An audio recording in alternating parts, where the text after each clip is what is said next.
প্রিয় ছাত্র ভাই বোনেরা, আসসালামু আলাইকুম। প্রিয় ছাত্র ভাইরা, আপনাদের উদ্দেশ্যে আজ একটা কথা বলতে চাই। 14 দিন মাঠে আন্দোলন করতে এসে আমরা যে হয়রানিটা হই নাই, সেই হয়রানিটা আসলে আমরা মনে হচ্ছে এখন হচ্ছি 6, 7, 8 আমরা এই সময় মনে হয় হয়রানি হচ্ছি। কারণ বর্তমান যে যুগ জামানা চলে আসছে, আমরা চাইছিলাম কোঠা আন্দোলনের জন্য, তারপর 9 দফা দাবি দিলাম, 9 দফা দাবির পরে আবার 1 দফা দিলাম। তাতেও আমরা যতটা খুশি হয়েছি তার থেকে বেশি কষ্ট পেয়েছি। আমাদের রাষ্ট্রের জিনিসপাতি রাষ্ট্রের যত জিনিসপাতি লুটপাট হয়ে গেছে, এই কারণে আমরা খুবই কষ্টে আছি। কারণ আমাদের এই মানজান আমরাই রক্ষা করতে পারি নাই, সব কিছু জনগণ লুটপাট করে নিয়েছে। এক স্বৈরাচারীর হাত থেকে বাঁচতে হাজারো স্বৈরাচারীর হাতে আমরা পড়ে গেছি।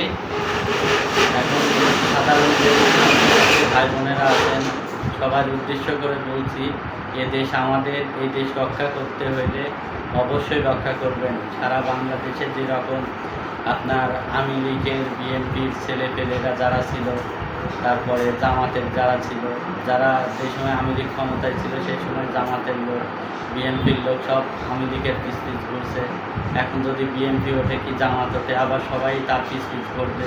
এটাই তো দুনিয়া। কিন্তু এই যে লুটপাটের ঘটনাগুলো, এগুলো আপনারা অবশ্যই মাথায় রাখবেন, এগুলো ক্যাচ করবেন যে কেন এই লুটপাট হচ্ছে, আমাদের দেশের কেন এত ক্ষয়ক্ষতি হচ্ছে। এই লুটপাট করলে অবশ্যই আমাদের জনগণের মানই রক্ষা করতে আমরা পারবো না। সাধারণ ছাত্রছাত্রীদের বলছি, সবাই মাঠে থাকবেন। আমাদের মান আমাদের রক্ষা করতে হবে, আমাদের মান ধন আমাদেরই রক্ষা করতে হবে, অন্য কেউ যাতে না করতে পারে, ভোগ করতে না পারে। প্রিয় ভাই বোনেরা, সবাই আমার সাথে থাকুন। যেই সময় আমরা 1 দফা দাবি চেয়েছি, আমাদের সাথে কিছু দুষ্কৃতীরা ঢুকে যারা সব জায়গায় জায়গায় আগুন দিয়েছে, আসলে এগুলো সবই অন্যায়। মানুষের বাড়ি বাড়ি থানা দিয়েছে, সারা জেলায় জেলায়। আমি কুষ্টিয়ার থেকে সানোয়ার হোসেন বলছি।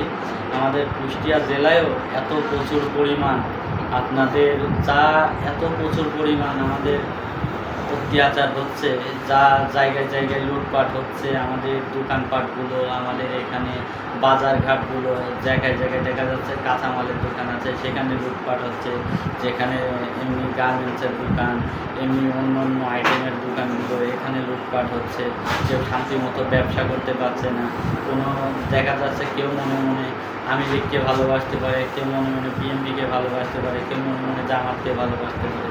এই না যে সে সেই রকম সেটা করেই খায়। একটা সাধারণ মানুষ একদিকে সাপোর্ট করতেই পারে। এই কেউ আওয়ামী লীগ করে খায়, তাদের বাড়িঘর ভাঙচুর হচ্ছে, লুটপাট হচ্ছে। এইদিকে আমরা সব ছাত্র ভাইরা খেয়াল রাখি। কারণ আমরা তো গেছিলাম দাবি আদায় করতে আন্দোলনে, কিন্তু দাবি আদায় করতে আমরা কিন্তু এইসব স্বৈরাচারীর জন্য আমরা কিন্তু সেই দাবি আদায় করতে পারছি ঠিকই, কিন্তু স্বৈরাচারীর হাত থেকে আমরা মুক্তি পাইনি। এক স্বৈরাচারীর হাত থেকে বাঁচতে হাজারো স্বৈরাচারী আমাদের চারিদিক দিয়ে ঘিরে রাখছে। আর এমন অবস্থানে আমাদের বাস করতে হচ্ছে যে সবসময় হুমকির মুখে। যেমন এই হুমকির মুখের থেকে সারা বাংলাদেশের মানুষ একটু শান্তি চায়।